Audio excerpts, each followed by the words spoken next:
אנשים זקוקים בשביל להתחמק מהשגרה, לעלות על מטוס, רכבת או מכונית ולהעביר ימים, שבועות ואפילו חודשים בשביל תחושת חופש.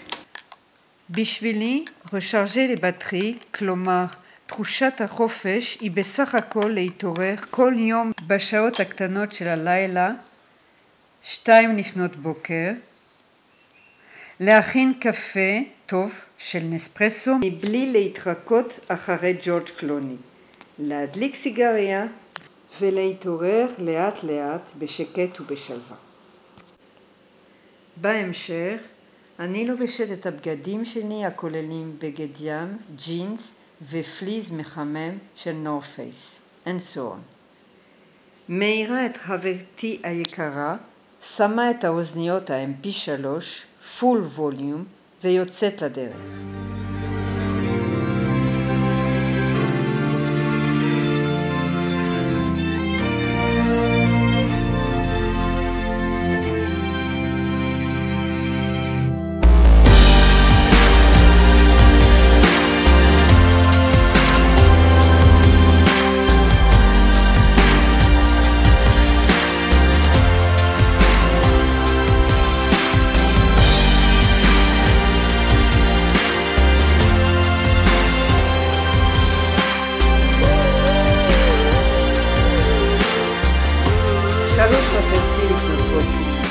שרה ורוקדת ברחוב, בעולם משלי ורק שלי, בתחושה נקייה ושקטה מציביליזציה. 4:30 לפנות בוקר. אני חוזרת הביתה להתארגנויות האחרונות. מוסיפה עוד כמה אביזרים, כפפות, צעיף, מעיל וקסדה, כי בחוץ החורף קשה בירושלים. אני יוצאת לדרך שוב, והפעם עם האופניים שלי לכיוון אליו אני מגיעה יום כבר 5 שנים.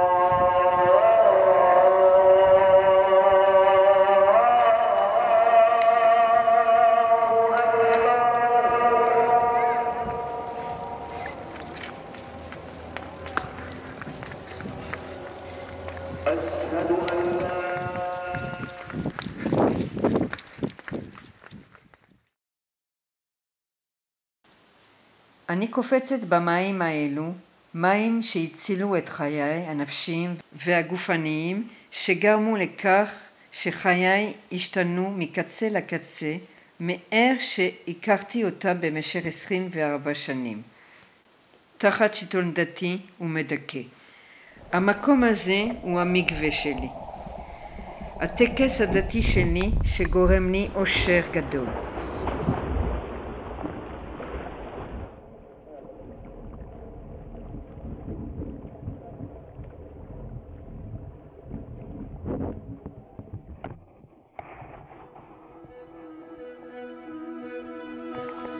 בגיל 52, עם משקל 50 קילו, החברים שלי מהבריכה קוראים לי ילדה. ומי אמר שזה רע?